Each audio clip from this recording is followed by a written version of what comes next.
ఇక దిత్వా తుఫాన్ యొక్క తీవ్రత కారణంగా శ్రీలంక చాలా ప్రాంతాలు అతలాకుతలమయ్యాయి. పూర్తిగా దేశంలో రాకపోకలకు కూడా ఇబ్బంది కలుగుతున్న పరిస్థితి. చాలామంది వివిధ దేశాల నుంచి టూరిస్టులు కూడా శ్రీలంక వెళ్తూ ఉంటారు. వారందరూ తిరిగి స్వదేశాలకు చేరుకునేందుకు చాలా ఇబ్బందులు పడుతున్నారు.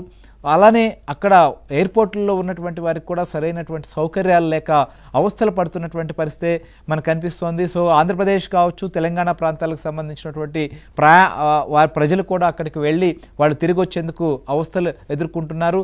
సో ఇంకా మనతో కొంతమంది ఎయిర్పోర్ట్ నుంచే కూడా మనం చూస్తున్నాం, వీరందరూ కూడా తెలుగువారు. ప్రస్తుతం శ్రీలంకలో తుఫాన్ కారణంగా చిక్కుకున్నటువంటి వారు. వీరందరూ వెనక్కి రావాలి అని అంటే రాకపోకలు కొనసాగితేనే మాత్రమే సాధ్యమవుతుంది. అలాంటి పరిస్థితి లేదు కాబట్టి ప్రస్తుతం ఇబ్బందికర పరిణామాలు అక్కడ ఉన్నాయి. ఇక వీరికి సంబంధించి కూడా అక్కడ ఎలాంటి పరిస్థితి ఉంది, వారి ఆవేదన ఏంటో కూడా ఒకసారి మనం వారి మాటల్లో విందాం.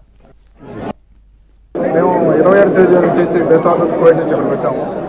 తీసుకొచ్చిన తర్వాత మమ్మల్ని వచ్చి డైరెక్ట్గా తీసుకురాకుండా మత్తల ఎయిర్పోర్ట్ తీసుకొచ్చారు. మత్తల ఎయిర్పోర్ట్ నుంచి అక్కడే ఉండేసి సాయంత్రం బస్సు పెట్టి మా లగేజ్ మేమే తీసుకొని ఆ నుంచి బస్సుకు వచ్చిన తర్వాత ఇక్కడ వదిలేస్తాం మమ్మల్ని కొలంబోలో. అప్పటి నుంచి మాకు దిగిన నుంచి కానీ అన్నం కానీ నీళ్ళు కానీ ఏమీ లేకుండా మమ్మల్ని ఇబ్బంది పెడుతున్నారు. ఈవెన్ వాటర్ అయితే కూడా వాటర్ ఇవ్వట్లేదు.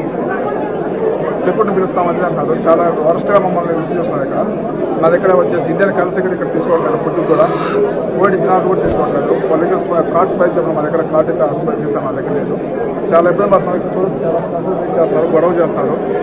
దయచేసి ఏదైనా చేసి మమ్మల్ని ఇక్కడి నుంచి తీసుకొచ్చండి. ఎందుకంటే మేము వచ్చింది 12 రోజులు సెలవు మీద వచ్చాము. ఆల్రెడీ 3 రోజులు అయిపోయింది.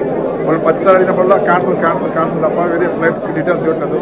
చాలా మంది చాలా ఇబ్బంది పడుతున్నారు. ఇక్కడ దయచేసి మీరు యాక్షన్ తీసుకోవాల్సిన ఇండియన్ గవర్నమెంట్ మేము కోరుకుంటున్నాము.